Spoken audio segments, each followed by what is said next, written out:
Hello എല്ലാവർക്കും ഷാനിഷ വ്ളോഗ്സിലേക്ക് സ്വാഗതം. ഞാൻ ഇന്ന് പച്ചരി കൊണ്ട് എങ്ങനെ ഫ്രൈഡ് റൈസ് ആക്കാമെന്നാട്ടോ കാണിക്കാൻ പോകുന്നത്. അതിനാദ്യം തന്നെ പച്ചരി വേവിച്ച് നമ്മൾ മാറ്റി വെക്കണം. എന്നിട്ട് ആവശ്യത്തിനുള്ള പച്ചക്കറിയൊക്കെ അരിഞ്ഞെടുത്ത് ഒരു ചീനച്ചട്ടി എടുത്ത് ബട്ടറോ നെയ്യോ വെളിച്ചെണ്ണയോ എന്താണോ കയ്യിലുള്ളത് അതിട്ട് കൊടുക്കുക. എന്തായാലും ബട്ടർ ഉണ്ടായതുകൊണ്ട് ഞാൻ ബട്ടർ ഇട്ട് കൊടുത്തു. എന്നിട്ട് ഇതിലേക്ക് പച്ചക്കറിയെല്ലാം ഇട്ട് കൊടുത്ത് പച്ചക്കറി നല്ലപോലെ ഒരു ബ്രൗൺ കളർ ആകുന്നവരെ നല്ലപോലെ വഴറ്റിയെടുക്കാം കേട്ടോ. നമുക്കിത് ബ്രൗൺ കളറൊക്കെ അയക്കുമ്പോൾ നമുക്ക് വേവിച്ച് വെച്ച പച്ചരിയും കൂടി ഇതിലിട്ട് ഫ്രൈഡ് റൈസ് മസാലയും കൂടി ഇട്ട് നല്ലപോലെ ഇളക്കി കൊടുക്കാം.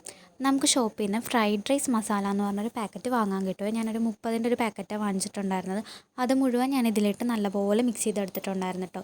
അത് വാങ്ങിച്ച് കഴിഞ്ഞാൽ ഉപ്പോ മഞ്ഞൾപ്പൊടി മല്ലിപ്പൊടിയോ മുളക് പൊടിയോ ഒന്നും ഇതിലിടണ്ട. ആ പാക്കറ്റിലെ മസാല മാത്രം ഇട്ടാൽ മതി. ലാസ്റ്റ് ആയി കഴിയുമ്പോൾ 3-4 മുട്ട എടുത്ത് അതും നല്ലപോലെ ചിക്കി എടുത്തിട്ട് നമുക്ക് റൈസിലേക്ക് ഇട്ട് കൊടുത്തിട്ട് നല്ലപോലെ ഇളക്കിയെടുക്കാം. നല്ല ടേസ്റ്റിൽ തന്നെ ഫ്രൈഡ് റൈസ് കിട്ടിയിട്ടുണ്ടായിരുന്നു. എനിക്ക് ഭയങ്കരമായിട്ട് ഇഷ്ടപ്പെട്ടിട്ടുണ്ടായിരുന്നു കേട്ടോ. അപ്പോൾ വീഡിയോ ഇഷ്ടപ്പെട്ടെങ്കിൽ ലൈക്ക് ചെയ്യണം, ഷെയർ ചെയ്യണം, എൻ്റെ ചാനലൊന്ന് സബ്സ്ക്രൈബും കൂടി ചെയ്തേക്കണേ. താങ്ക്